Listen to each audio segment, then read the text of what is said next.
happens when you refuse to be lazy, embrace some discomfort, and lead through that uncertainty. In today's episode, I'm sharing 5 transformative lessons from our Navigating Uncertainty Leadership Summit, including one mindset shift that helped me push through doubt and create something truly special. If you've been overthinking instead of taking action, this episode is for you. Welcome to We've All Done It, the podcast for leaders who know they've screwed up and are ready to fix it fast. I'm Kimberly Benoit, author, speaker, leadership coach, and Southern girl living outside of Washington, D.C. Here's what I believe. Every leader faces challenges and makes mistakes, but you don't need years of therapy-style coaching to fix them. You need someone to help you figure out what's actually going wrong, make smart adjustments, and get back on track quickly.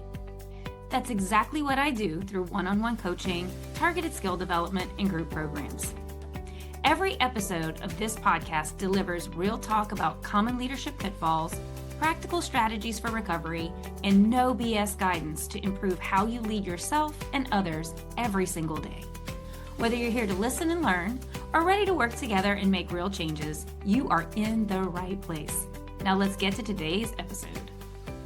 Hey everybody, welcome back to We've All Done It. I'm Kimberly Benoit, your host.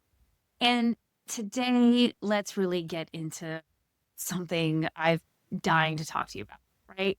The Navigating Uncertainty Leadership Summit exceeded every expectation I had. 3 days, 20 speakers, 137 attendees from around the world.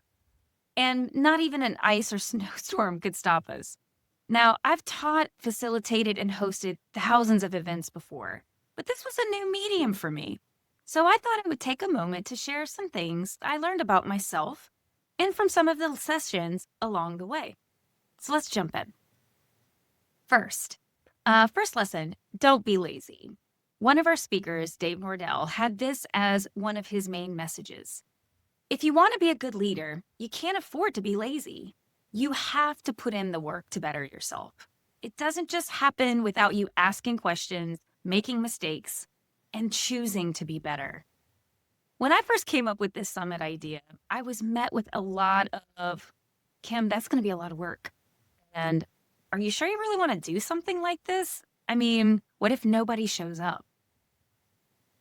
I admit I had some doubts, and I knew this could be a great experience.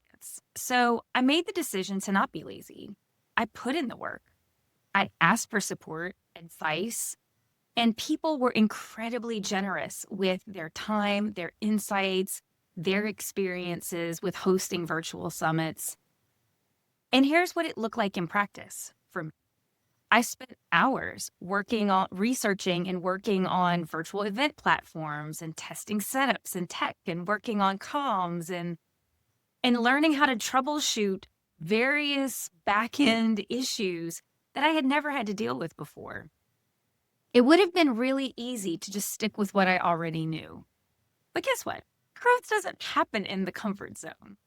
So this week, I want you to ask yourself, where are you taking the easy route? Where are you avoiding putting in the harder work that could actually move you forward and make you better than you are today? Lesson 2, over-communicate. Okay, this is something I know a lot of people struggle with, and it's not just leaders. When we say something and find ourselves saying it over and over again, it can feel like we're bombarding people. The truth is, we are in an attention economy, and most days the algorithms or just life in general complicates the message we're trying to share. Never assume once is enough. Never assume that saying it one way will actually convey the message. Always ask those on the receiving end for alignment. I learned this lesson the hard way during the summit. I sent details about the event multiple times through different channels. Email, social media, direct messages. And I still had people asking basic questions I thought I had already answered. It wasn't that they weren't paying attention. They simply hadn't seen it yet, particularly among all the noise in the world and in our lives. So ask yourself, who needs to hear your message again? Maybe in a different way.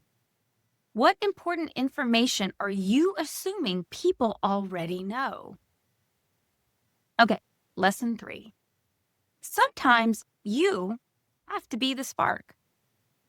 When faced with struggles and you're not sure what to do, sometimes it takes doing something at all, taking a small step and then another and another, and small consistent action then suddenly turns into momentum.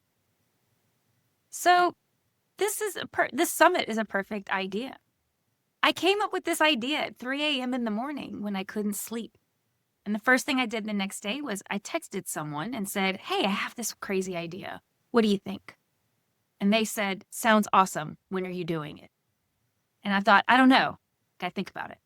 Then I texted another person, "Hey, I have this crazy idea. What do you think?" And again, got the same message. "This sounds amazing. Are you going to do it?" And each conversation led to another conversation. And even with the ones mixed in of asking me, "Are you sure you want to do this?" There was always an element of, "But if anyone could, it's you." It all started with one idea, followed by one small action and one small action that ultimately led to this summit. So if you're struggling with something and you know you need to make a change, whether it's career related or personal, don't try to figure it all out before you start, because I surely didn't. Just start small and allow yourself grace to stumble, to course correct, but make sure you keep going, because change only happens through action, not thinking and overthinking. So what's one small action you can take today? Not tomorrow, not next week, but today, to start building your momentum. All right, lesson 4. Be open and vulnerable when accepting feedback, even when it's hard to hear. So I've been working on this event for months. I was everything. I was tech. I was the brains behind it. I was the muscle behind it. I was everything. And I know that it, just like myself, wasn't and isn't perfect. And even knowing this, it can still be hard to hear criticism about something that you've poured your heart into. So for anything you're passionate about, it can be difficult to feel like others might be pulling it apart. But the reality is, if we assume good intent, they're simply trying to make you better. So case in point, I received some feedback about the summit, and my first instinct was to get defensive. I had worked so hard on this. How could someone pick it apart? But when I sat with the discomfort, I realized they were right.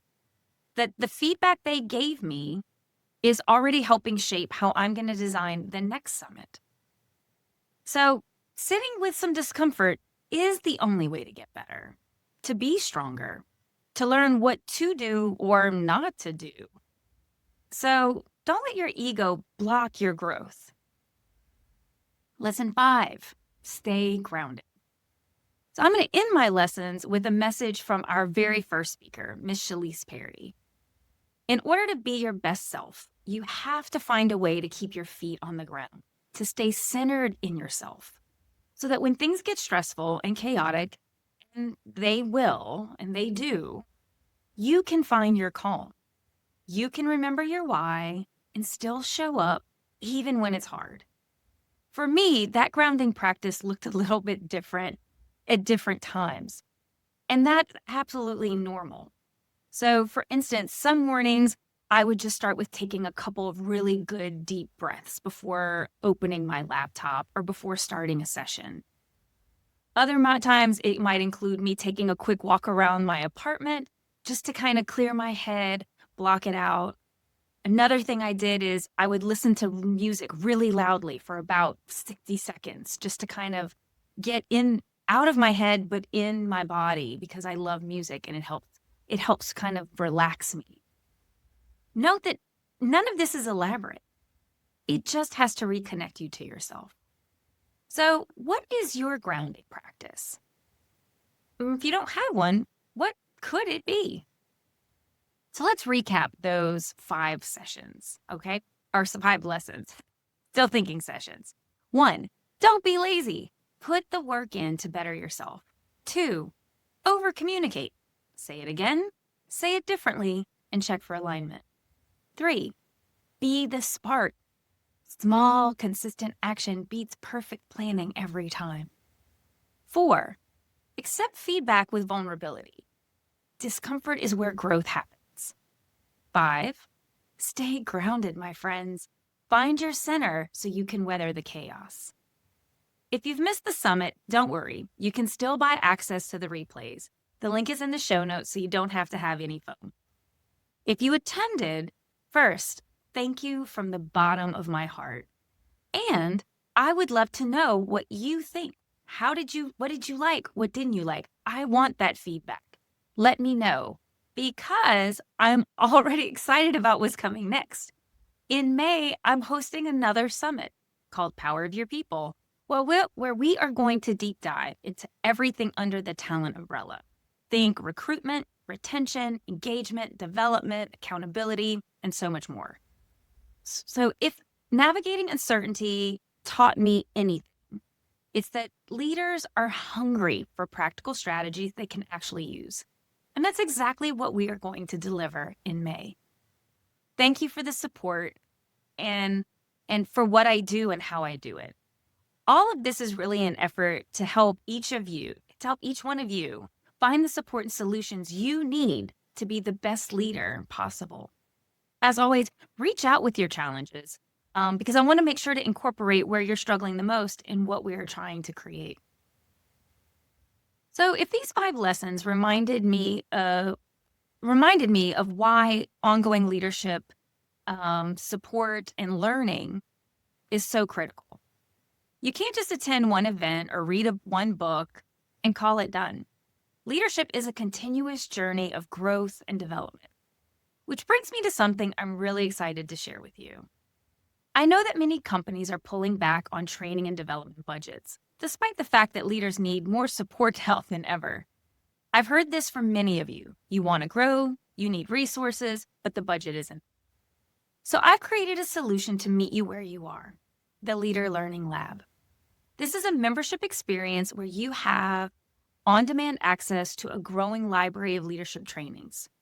Master topics like difficult conversations, how to hold people accountable, overcoming resistance, and so much more. In addition to these training modules, I'm hosting 2 office hours per month where you can come and ask me anything. Talk through a training exercise, practice a conversation, whatever question you have, bring it. Also, you will have access to special events like fireside chats. All of this for only $427 for an annual membership.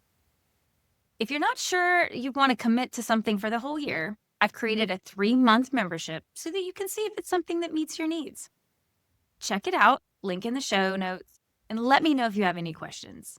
And most importantly, I hope I get to see you in an office hour in the near future. Take care, everyone, and until next time. I've got 2 things before I let you go. 1, if you've ever gotten any value from the show, please leave a 5-star review. It really helps and absolutely makes my day. The second thing is if you have any thoughts you'd like to share with me, please shoot me an email at podcast@KimberlyJBenoit.com. I'd love to hear from you. All right, see you in the next episode.